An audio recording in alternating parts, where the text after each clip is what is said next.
끝내주시는 하나님입니다. 우리 기독교 신앙을 가리켜서 종말론적 신앙 이렇게 부릅니다. 종말론적 신앙. 이 종말론적 신앙 하면은 우리가 조금 오해하는 부분이 있어요. 말세만 생각하고 현실 도피하는 어떤 광적인 신앙인들, 그들의 신앙을 의미하는 게 종말론적 신앙이 아닐까 이렇게 생각하는데, 여러분 그건 아닙니다. 헬라어에서 종말이라는 뜻은 끝남을 의미할 수도 있지만은 더 자주 어떤 의미로 사용되냐면 목적의 완성이라는 의미로 사용됩니다. 어떤 의미로요? 목적의 완성이라는 의미로 사용되는 것이 이 종말이라는 단어예요. 그래서 진정한 종말론이라는 것은 뭐냐? 역사 안에서 하나님의 계획, 하나님의 목적하신 바가 예수 그리스도의 오심을 통해 완성된다라는 의미가 바로 진정한 종말론의 의미예요. 그래서 성경의 하나님은 계획하신 바가 있으십니다. 그 계획하신 바를 반드시 이루시는 하나님이다. 끝내주시는 하나님이다. 알파와 오메가의 하나님이다. 처음과 나중의 하나님이다.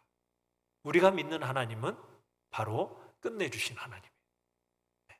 자, 우리가 지난주에 다뜨네라는 총독이 다리오 왕에게 이 예루살렘 성전 건축에 대해서 어떻게 생각하는지에 대한 질문을 하고 그 대답을 기다리는 장면으로 우리가 지난주를 살펴봤어요.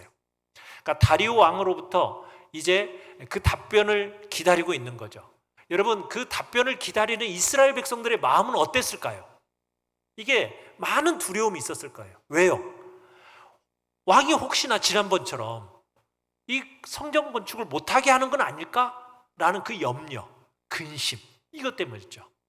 자, 그런데 오늘 본문에서 하나님께서 하나님의 말씀에 순종하는 백성들에게 어떤 방식으로 당신의 일들을 풀어가시는가, 이것을 우리가 살펴보기를 원해요. 그 장면을 오늘 잘 보여주고 있습니다. 다뜨네라는 총독이 다리오 왕에게 두 가지를 질문을 던지고 있어요. 고레스 칙령이 사실입니까? 라는 확인.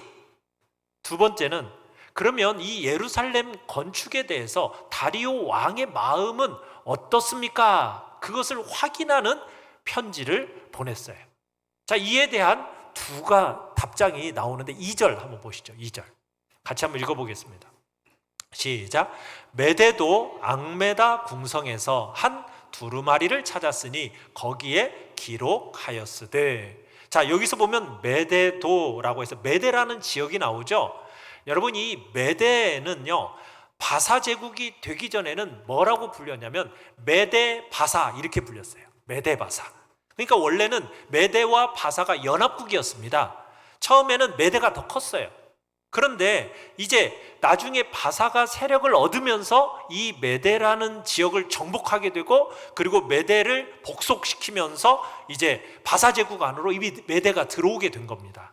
그래서 출발은 메데 바사 제국이에요. 그런데 이 메데의 수도가 어디냐? 바로 앙메다성이라고 합니다. 앙메다성. 이 앙메다성은 지역이 높은 곳에 있었어요. 높은 곳. 고지가 약 1800m 정도 되는 높은 지역입니다. 이 바사 제국, 페르시아 지역은 중동 지역이잖아요. 여름이 얼마나 무더웠겠어요. 가혹할 만한 무더운 지역입니다. 그래서 이 페르시아, 바사 왕들은 이 바벨론의 혹독한 여름을 어디에서 보냈느냐? 바로 앙메다라는 곳에 별장을 지어놓고 거기에서 여름을 보냈어요. 자, 그런데 이 앙메다 궁에서 뭐가 발견됐다고요? 고레스 칙령이 발견이 된 겁니다. 자, 그런데 여러분, 우리가 고레스 칙령을 우리가 에스라 1장에서 어떤 내용인지를 우리가 봤었는데, 근데 여기서 발견된 칙령에는 약간 독특한 내용이 있습니다. 자, 한번 볼까요? 3절 하반부에서 4절 우리 같이 한번 앞에 읽어보겠습니다. 시작. 이 성전 곧 제사 드리는 처소를 건축하되 지대를 견고히 쌓고 그 성전의 높이는 60규빗으로 너비도 60규빗으로 하고 큰 돌 3켜에 새 나무 1켜를 놓으라. 그 경비는 다 왕실에서 내리라. 자, 우리가 1장에서 봤던 이 고레스의 칙령에는 이 내용이 포함되지 않았는데 여기는 지금 포함이 되어 있는 내용이 어떤 내용이에요? 성전을 지을 때 어느 만큼의 크기로 지을지에 대한 크기를 설명을 하고 있죠. 크기가 어느 정도예요? 너비가 60규빗, 그 다음에 높이가 60규빗. 여러분, 원래 솔로몬 성전을 지었을 때 길이가 60규빗, 너비가 20규빗으로 지었습니다. 그리고 높이는 솔로몬 성전은 30규빗이었어요.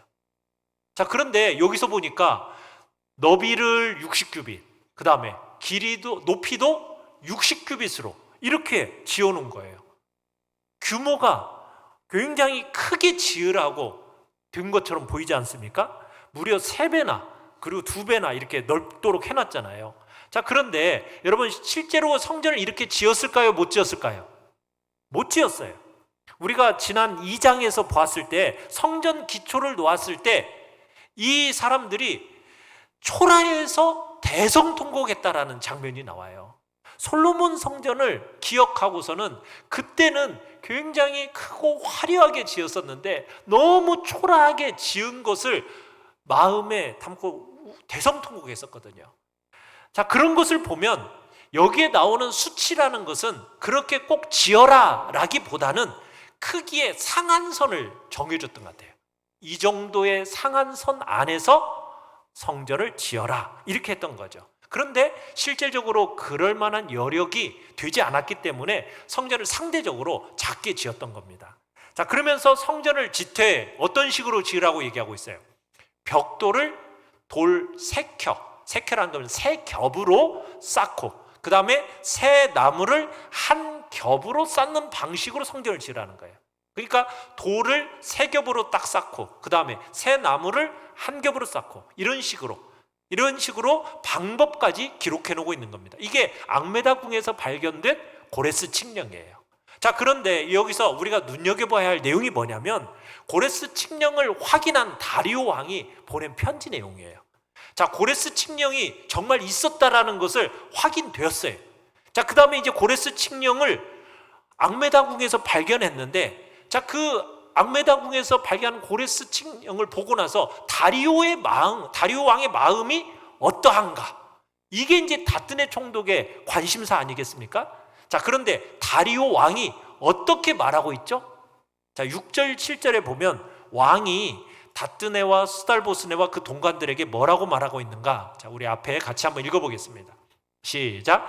그곳을 멀리하여 하나님의 성전 공사를 막지 말고 유다 총독과 장로들이 하나님의 이 성전을 제자리에 건축하게 하라. 자, 첫 번째는 뭐냐면 막으래요, 막지 말래요? 막지 말래요. 건축하게 허락해줘라. 이게 첫 번째 내용이에요. 그리고 두 번째 내용이 있어요. 그건 성전 건축하는데 아주 재밌어요. 8절 읽어봐요. 시작. 왕의 재산 곧 유브라데강 건너편에서 거둔 세금 중에서 그 경비를 이 사람들에게 끊임없이 주어 그들로 멈추지 않게 하라. 성전 건축을 방해하지 않는 것은 말할 것도 없고 뭐 어떻게 하래요? 성전 공사를 위한 필요한 재정을 끊임없이 후원해라. 지을 때까지. 그러면서 그 세금을 거둔 것 중에 필요한 것이 있다면 재정적인 후원을 해서 성전 공사가 끊어지지 않도록 하라. 이게 이제 또 명령이에요. 거기에다가 9절을 또 읽어봐요. 9절. 시작. 또 그들이 필요로 하는 것 곧 하늘의 하나님께 드릴 번제 수송아지와 순양과 어린 양과 또 밀과 소금과 포도주와 기름을 예루살렘 제사장의 요구대로 어김없이 날마다 주어. 자, 뭐라고 얘기하고 있어요? 제사를 드리는데 필요한 제물을 날마다 공급해줘라. 이게 다리오 왕의 편지 내용이에요. 여러분 하나님이 하시는 일이 어떤지를 한번 보십시오. 이스라엘 백성들은 왕이 어떤 편지를 보내올까 정말 두려웠고 염려가 많았어요. 또 과거처럼 왕이 또 이거 일을 못하게 하면 어떻게 하지? 이런 마음속에 두려움과 걱정 속에 있었거든요. 자, 그런데 하나님이 다리오 왕을 통해서 편지를 보내시는데 어떻게 문제를 풀어내고 계세요? 성전 공사를 중단시키지 못하는 것은 말할 것도 없고, 거기다가 어떻게 하래요? 성전 공사를 할 수 있도록 필요한 재정을 끊임없이 제공해라. 거기다가 덤으로 제단에 드릴 제물까지 날마다 제공해라. 야, 다리오 왕이 다뜨네에게 보낸 편지가 이런 내용이에요. 여러분, 이스라엘 백성들이 16년이나 성전 공사를 못했어요. 근데 어떻게 다시 시작했습니까? 혹여나 학개 선지자, 스가랴 선지자를 통해서 주신 하나님의 말씀을 붙들고 시작한 거잖아요. 그죠? 하나님께서 16년이나 성전을 황폐한 그대로 있는 이스라엘 백성들을 하나님의 말씀 앞에 딱 세워놓고 그 말씀을 앞에 불러 세워서 그 말씀을 들려주고 나서 용기를 잃었던 이 백성들이 다시 일어나서 그 말씀에 순종하면서 성전 공사가 시작되었어요. 근데 성전 공사가 시작되자마자 총독 다뜨네가 막 득달같이 찾아오더니 왜 어디서 이거 허락받았느냐고 그렇게 하지 않았습니까? 그랬을 때 이것도 총독 다뜨네가 이거 방해해서 이거 잘못하면 이거 성전 건축 멈출 줄도 모른다, 이 두려움이 있었던 거 아니에요. 이스라엘 백성들 안에 그 두려움이 있었단 말이에요. 그런데 하나님께서 이 문제를 어떻게 풀어내셨어요? 성전 공사가 중단되지 않게 하는 것은 말할 것도 없거니와 뭐까지? 필요한 재정적인 후원을 지을 때까지 끊임없이 제공받게 되고, 거기에다가 날마다 제사 드리는 제물까지 공급받게 된 거예요. 여러분, 얼마나 놀라운 일이에요. 여러분, 하나님이 하시는 일은 이렇게 하십니다. 하나님의 말씀을 따라서 여러분 이 땅을 살아갈 때 여러분 다뜨네 같은 인물도 등장을 해요. 방해하는 일이 있어요. 그렇지만 여러분이 끊임없이 하나님의 그 말씀에 순종하면서 나아가면은 하나님이 그 문제를 풀어주시는데 어떤 식으로 풀어주세요? 이런 방식으로 놀랍게 풀어주시는 거예요. 여러분, 성경에서만 가능한 이야기가 아닙니다. 여러분, 우리가 하나님의 말씀을 붙들고 여러분 우리가 하나님의 말씀에 순종하는 삶을 살면요, 우리의 삶에 물론 다뜨네와 같은 인물을 통해서 방해를 만나기도 하지만, 그러나 그 다뜨네 같은 인물 같은 그 방해로 말미암아 염려와 두려움이 우리의 마음에 생기기도 하지만, 여러분들이 끝까지 하나님을 신뢰하고 의지하면서 하나님의 때와 하나님의 방법을 기다리면서 여러분이 나아간다면 하나님의 때에 반드시 그 문제를 풀어주심을 믿으시길 바랍니다. 그 문제를 풀어주심에 있어서도 어떤 방식으로 풀어주세요? 우리가 상상할 수 없는 놀라운 방법으로 재정적인 후원을 끊임없이, 거기다가 날마다 덤으로 재물을까지, 풍성한 선물까지 함께 들려주시는 것이 하나님의 역사라는 거예요. 이게 하나님의 방법이라는 겁니다. 믿으십니까? 여러분, 그런데 마귀가 제일 좋아하는 게 뭐예요? 마귀는 우리가 말씀대로 살지 않는 것을 제일 좋아해요. 세상의 가치관을 따라서, 세상의 방식을 따라서 그것을 보면서 막 염려하고 두려워하면서 넘어지고, 그래서 말씀대로 살지 않는 것, 이것을 마귀가 제일 좋아하거든요. 그러니까 말씀대로 살지 못하도록 마귀는 끊임없이 어떻게 해요? 우리의 마음속에 두려움을 막 불어넣고 걱정, 근심, 염려를 막 불어넣도록 이런저런 일들을 막 이렇게 하는 거예요. 그런데 여러분이 말씀대로 붙들고 살잖아요. 그러면은 당장에는 과정이 불편하고 어려움이 있을 수는 있어요. 그렇지만 때가 되면 그 문제를 하나님이 해결해 주십니다. 그런데 해결해 주시는 방법이 어때요? 그냥 공사 못하게 하는 그 정도가 아니에요. 그것을 딱 막아주실 뿐만 아니라 물질적인 후원과 날마다 재물을 드릴 수 있는, 그러니까 하나님의 방법은요 놀라운 방법이에요. 여러분, 말씀대로 살기 어렵다, 여러분 많은 사람들이 얘기해요. 말씀대로 살면은 세상으로부터 또 도드라지게 보이잖아요. 구별되어져 막 보이니까 말씀대로 사는 것이 참 그렇게 쉽지 않다라는 거 틀림없는 사실이긴 합니다. 그러나 여러분들이 어려운 과정이 우리에게 틀림없이 있지만, 그러나 여러분들이 말씀을 순종하며 살아가는 길이 제일 빠른 길이다라는 걸 믿으시길 바라요. 여러분, 그래서 세상의 논리 앞에 지면 안 됩니다. 타협하고 두려워하는, 염려하는 그런 것으로 굴복하면 돼요, 안 돼요? 안 돼요. 세상은 사람들의 마음에 끊임없이 협박해요. 공갈합니다. 그래서 우리의 마음의 두려움과 염려로 사람을 자꾸 무너지게 만드는 것이 세상이에요.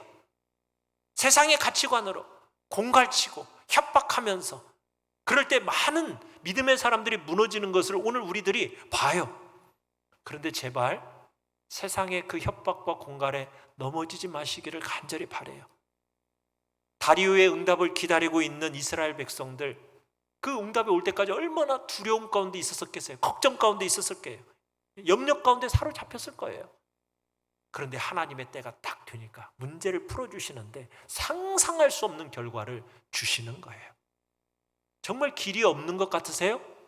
그렇더라도 여러분, 하나님의 말씀을 붙들고 순종해 보세요. 그러면 하나님의 때가 되잖아요. 그러면 하나님이 우리의 삶을 간섭하시는데 측량할 수 없는 그런 부요함으로 우리의 문제를 해소시키는 분임을 믿으시길 바랍니다. 상상하지도 못했던 그 길을 열어주십니다. 말씀에 순종하시고 하나님의 뜻에 순종하는 것, 미련한 길 같지만은 가장 지혜로운 길이고 가장 빠른 길입니다. 믿으십시오. 주님이 우리에게 주신 것은 두려워하는 마음이 아닙니다. 하나님이 우리에게 주시는 마음은 어떤 마음이죠? 능력과 사랑과 절제하는 마음이에요. 아직 경험하지 않은 미래이기 때문에 두렵지 않을 수 없다. 이게 두려움이 있는 건 우리의 본성이긴 합니다. 그렇지만 여러분들이 하나님을 신뢰하면서 믿음의 길을 걸어간다면 여러분 반드시 하나님의 인도가 있는 줄 믿으십시오. 그리고 그 길을 가는 사람이 되어야 돼요. 자, 이렇게 다리오 왕이 편지를 보내니까 성전 짓는 게 식은 죽 먹기가 됐겠죠. 얼마나 쉬워요. 그죠? 이 편지를 받고 다뜨네가 어떻게 하느냐? 13절 한번 보세요. 13절. 시작. 다리오 왕의 조서가 내림에 유브라데강 건너편 총독 다뜨네와 스달보스네와 그들의 동관들이 신속히 출행하니라. 신속히 출행. 여기다가요, 그 다음 보시면은 왕이 경고문까지 딱 붙여놨어요. 뭐라고 냈냐면, 만약 말 안 들으면 이 명령의 작은 것 하나라도 바꾸면은 니네 집 들보를 뽑아내가지고 너희를 그 위에 매달아 놓겠다. 이런 식으로 경고까지 해놨어요. 그러니 얼마나 신속하게 준행했겠어요. 그죠? 거기다가 백성들은 또 왜요? 학개 선지자, 스가랴 선지자의 통해서 하나님의 말씀을 계속 들으니까 어떤 결과가 주어졌느냐? 14절 끝부분과 15절 같이 한번 읽어보겠습니다. 시작. 성전을 건축하며 일을 끝내되 다리오 왕 제6년 아달월 3일에 성전 일을 끝내니라. 어떤 하나님? 끝내주시는 하나님. 하나님은 끝내주시는 하나님임을 믿으세요. 하나님의 성전을 마침내 완공하게 돼요. 재건이 시작된 것은 다리오 왕 2년에 시작이 됐어요. 그리고는 완공이 몇 년에 끝났다고요? 다리오 왕 6년. 몇 년 걸렸어요? 4년. 4년 만에 쫙 끝나는 거예요. 여러분, 솔로몬 성전도요 7년 걸렸어요. 근데 옆에서 막 도와주니까 4년 만에 딱 끝나버려요.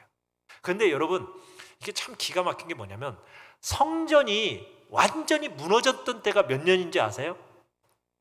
BC, 주전 586년에 망하면서 예루살렘 성전이 무너졌어요. 자, 그런데 오늘 지금 6년에 다리오 왕 6년에 지금 완공이 됐지 않습니까? 이때가 몇 년인지 아세요? BC 516년. 자, 그러면 586에서 516을 빼면 몇이에요? 계산이 안 돼요. 70이에요. 70. 70년 만에 무너지고 회파되었던 그 성전이 70년 만에 하나님의 성전이 다시 재건이 된 거예요. 얼마나 감격스러웠겠어요. 그죠? 너무너무 감격스러웠던 거예요. 이 복되고 영광스러운 일을 성경은 어떻게 묘사하고 있느냐? 14절에 이렇게 묘사하고 있어요. 14절 앞에 부분만 다시 한번 읽어봅시다. 시작. 이스라엘 하나님의 명령과 바사와 고레스와 다리오와 아닥사스다의 조서를 따라 성전을 건축하여 일을 끝내되. 여러분, 일을 끝내는 동인이 뭐냐? 이스라엘 하나님의 명령과 그 다음에 바사왕 고레스와 다리오와 아닥사스다의 조서와 이것이 동인이 되어서 또 앞으로 건너가면은 다뜨네, 총독, 또 스달보스네 같은 동관들 그들의 도움도 있었고 그 앞에 가면은 또 학개 선지자, 스가랴 선지자의 섬김 또 그 앞으로 가면은 스룹바벨, 예수아 이 수고를 통해서 마침내 성전이 완공이 돼요. 여러분, 하나님이 문제를 푸실 때 성전을 지켜야 하는 것을 방해하지 못하게 하실 뿐만 아니라 어떻게 하셨다고요? 재정적으로 끊임없이 끝날 때까지 그리고 날마다 덤으로 제물을 드려서 하나님 앞에 제사를 드릴 수 있도록 해주셨다라는 것. 그러나 성전이 그냥 지어진 게 아니죠. 여전히 이스라엘 백성들의 수고가 들어있었어요. 자, 그런데 여러분, 하나님을 알지도 못하는 하나님을 들은 적도 없는 이 다뜨네, 스달보스네, 또 고레스 왕, 다리오 왕 여러분, 이 사람들의 도움을 받았잖아요. 우리가 여기서 생각할 건 뭐냐면 우리가 주로 이렇게 생각하는 경향이 있어요. 야, 하나님의 말씀은 교회 안에서만 통용되는 거 아니야? 그게 맞아요, 틀려요? 틀리죠. 여러분, 안 믿는 사람들이 세상을 지배하는 것 같고 안 믿는 사람들의 그 세상적인 가치와 세상적인 논리와 세상적인 방식이 세상을 다 그걸 따라서 세상이 움직이는 것 같잖아요? 아니라는 거예요. 여러분, 하나님이 이 세상을 다스리십니다. 통치하십니다. 믿지 않는 사람들의 마음을 역사하시고 그들의 마음을 통해서 주의 일을 이루어 가시는 역사가 있다라는 거예요. 여러분, 하나님께서는 당신의 말씀을 복종하는 순종하는 사람들을 물론 사용하십니다. 그렇지만 동시에 누구도 사용하신다고요? 불신자들도 사용을 하시는 거예요. 그거 우리가 잊지 말아야 돼요. 그러니까 하나님이 당신의 뜻을 이루실 때 교회 안에 있는 믿는 사람만 쓰는 게 아니라고요. 주님께 복종하고 주님의 말씀에 동의하는 사람들만 사용하는 것이 아니라 주님을 전혀 모르는 사람들이라 할지라도 여러분, 그들을 붙들어서 당신의 뜻을 이루는 도구로 사용하시는 분이 하나님이시라는 걸 믿으시길 바라요. 그래서 우리가 삶의 자리에서 여러분, 세상의 논리가 이 세상을 지배하는 현장이 아닙니다. 이 세상을 지배하는 것은 누가 지배하신다고요? 하나님이 지배하시는 거예요. 그리고 마침내 하나님의 뜻이 이루어지는 거예요. 마치 세상이 그냥 전부 다 마치 트럼프가 세상을 움직이는 것 같고 뭐 시진핑이 움직이는 것 같고 우리나라를 마치 이재명이 움직이는 것 같죠. 아니에요. 이 세상을 다스리고 통치하시는 분은 누구이시다? 하나님이시다. 그리고서는 마침내 당신의 일을 이루고 마시는 분이 바로 하나님이라는 거예요. 불순종하는 세상의 가치를 가진 세상 사람들을 통해서 당신의 일을 이루고 마시는 하나님, 그분이 우리가 믿는 하나님이십니다. 그걸 우리가 잊어서는 안 돼요. 하나님의 통치는 교회 안에서만 통용되는 개념이 아니라는 것을 기억하시기를 바랍니다. 여러분들이 믿음으로 세상에 나아가서 하나님의 말씀을 붙들고 살아가면은 하나님께서 여러분을 주인공 삼아 세상의 역사를 통치하시고 다스리며 마침내 주의 일을 이루어 가시고 마침내 성전의 완공을 기뻐하는 백성들처럼 그 감격처럼 여러분의 삶에도 틀림없이 그런 일들이 있게 됨을 믿으시길 바라요. 우리는요, 참 약속을 하고도 실천하지 못하는 일이 참 비일비재하죠. 그렇지 않습니까? 근데 하나님은 다르십니다. 하나님은요, 약속하면은 반드시 실행하시는 언약의 하나님이십니다. 신실하신 하나님이십니다. 여러분이 하나님의 언약의 말씀을 붙들고 여러분 살아보십시오. 어떤 상황에서도 흔들리거나 낙심할 필요가 없습니다. 왜요? 하나님은 그 약속을 반드시 이루시는 분이기 때문에. 미국의 유명한 복음 전도자 무디 아시죠? 무디의 성경책을 보니까 무디의 성경 여백여백마다 T, P라는 그런 말이 이렇게 써 있더래요. TP라고. 그래서 이게 도대체 무슨 뜻입니까? 라고 질문을 했대요. 그랬더니 뭐라고 얘기하냐? Tried and proved. 이 무슨 뜻이냐면 시험해 보았더니 그 시험해 본 대로 이루어지는 것을 증명했다. 말씀을 뭐 해보니까 시험해 봤다는 거예요. 아, 이렇게 되는가? 실험을 해봤더니, 실천해 봤더니 그 말씀하신 그대로 어떻게 되더라?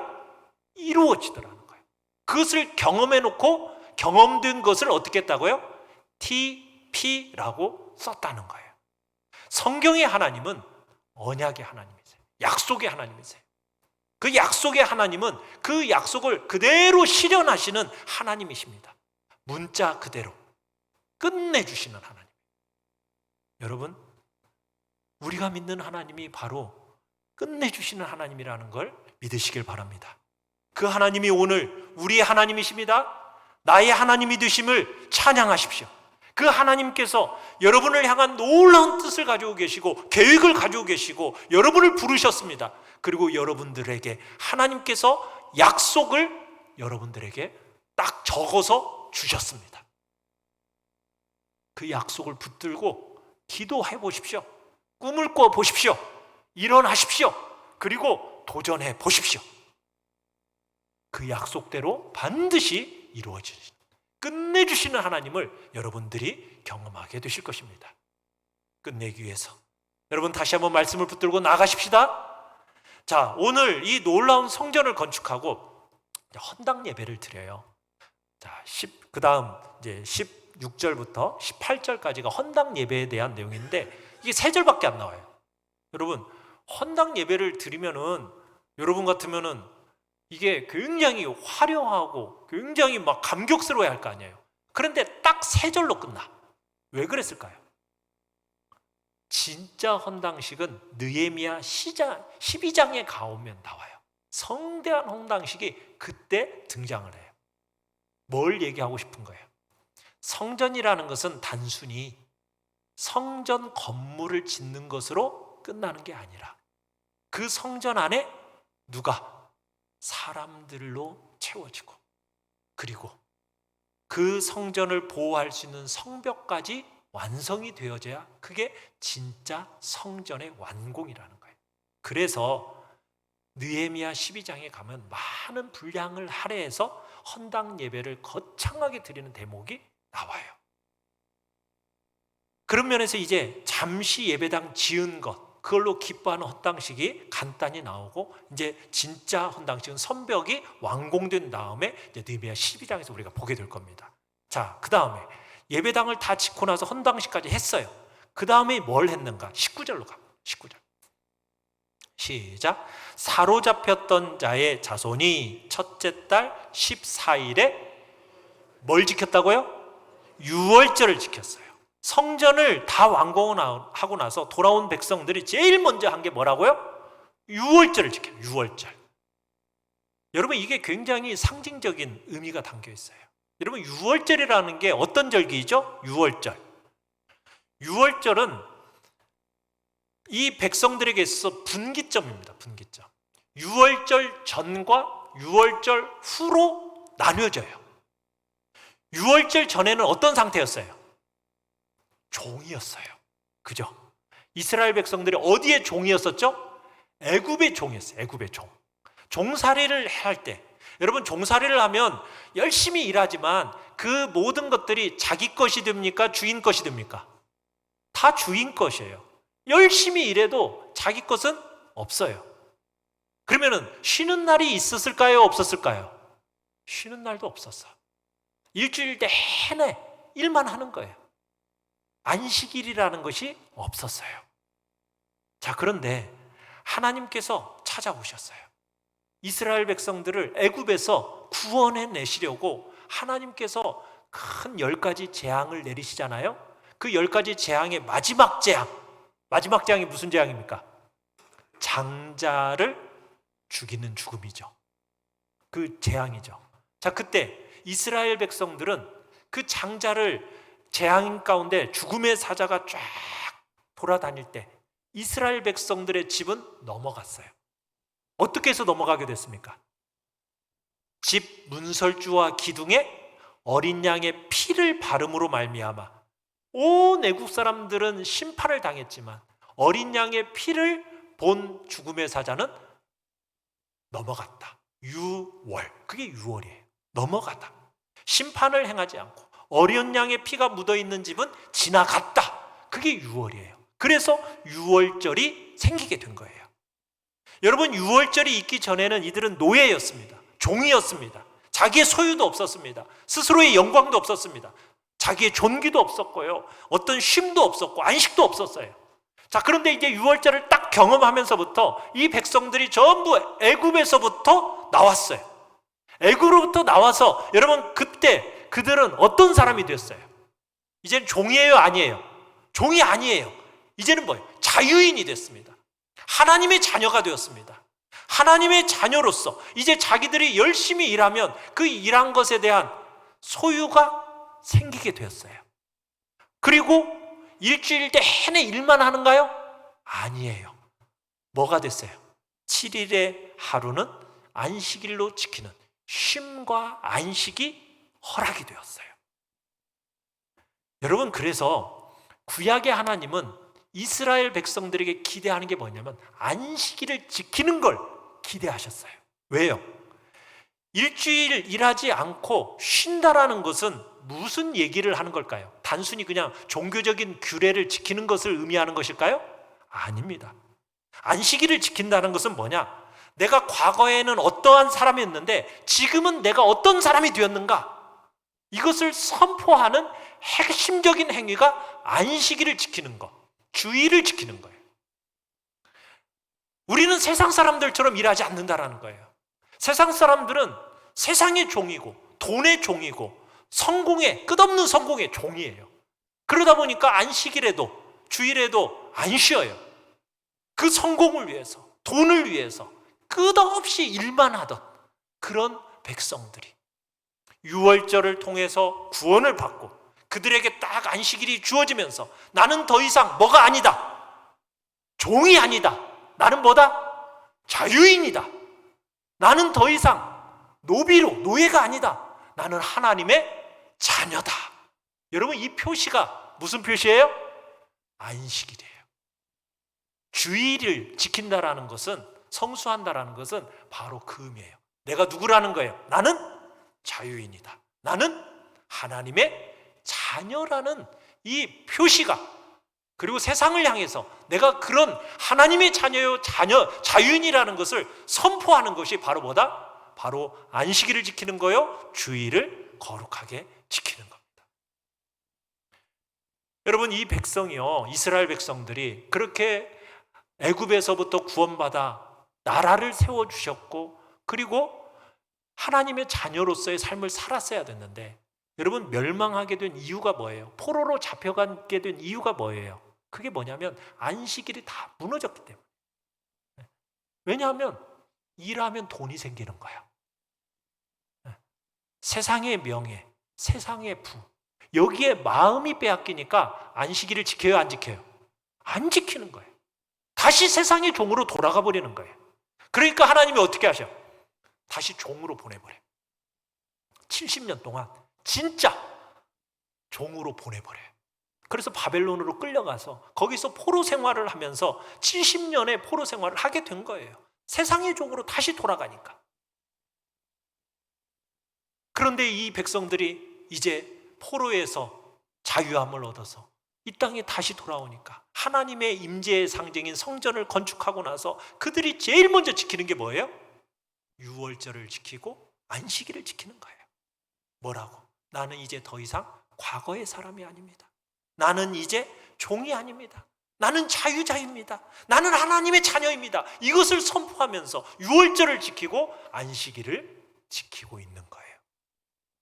여러분, 이 귀한 안식일은 우리의 익숙한 말로 따지자면 첫사랑의 감격을 가지고 이제는 나의 과거가 어떠하고 나의 현재가 어떠한지를 선명하게 알고 남은 때를 살기로 다짐하는 것이 바로 유월절을 지키는 거고 안식일을 지키는 거예요. 내가 과거에는 종노릇 했었지만 이제는 내가 더 이상 종이 아니요 나는 자유자요 하나님의 자녀라는 이 하나님의 존귀한 백성이라는 사실을 여러분 선포하는 거예요. 이게 너무나 중요한 사건이라는 거예요. 그래서 유월절을 지키고 안식일을 지키는 겁니다. 사랑하는 성도 여러분, 안식일 이 유월절 절기를 지키면서 유월절이 딱 시작되잖아요. 그리고 나서 일주일 동안 또 지키는 절기가 있어요. 일주일 동안. 그 절기를 무슨 절기라고 하죠? 무교절이라고 해요. 무교절. 여러분, 이 무교절은 뭘 먹죠? 누룩 없는 떡을 먹어요. 누룩이라는 게 뭐예요?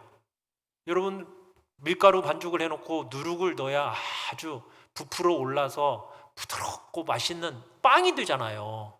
자, 그런데 누룩을 넣지 않고 반죽만 해놓는, 그리고 그 빵을 먹을 수 있어요?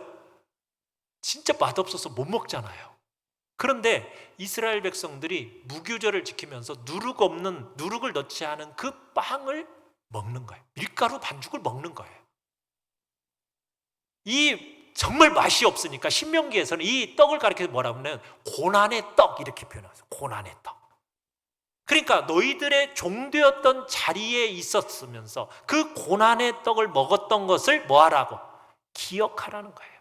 그러면서 너희가 이렇게 자녀가 된 영광과 존귀를 절대로 잊어버리지 말라고. 다시는 종의 멍에로 굴러떨어지지 말라고. 그러면서 누룩을 넣지 않은 무교병을 먹으면서 하나님의 은택을 기억하면서 살도록 유월절을 지켰다라는 거예요. 사랑하는 성도 여러분, 우리가 주님께로부터 받은 이 첫사랑의 구원의 감격을 잊어서는 안 돼요. 하나님이 이 땅에 얼마나 큰 축복 주셨습니까? 그죠? 어렵다 하더라도 물질적으로 여러분 옛날에 비하면 얼마나 큰 축복을 받았어요. 얼마나 형통합니까? 이 나라가 얼마나 형통해요. 그죠? 네?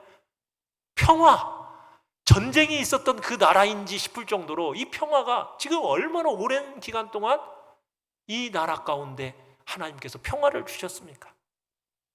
여러분, 그런데 이거 잃지 않으려면 우리가 어떻게 해야 되겠어요? 고난의 떡을 먹으면서 하나님이 베푸신 은택을 기억해내면서 살아야 돼요. 네. 우리가 그 유월절의 첫사랑의 감격을 잃어버려서는 안 돼요. 구약 절기를 지키자 이 말을 하는 게 아닙니다. 다시 세상의 종이 되어서는 안 돼요.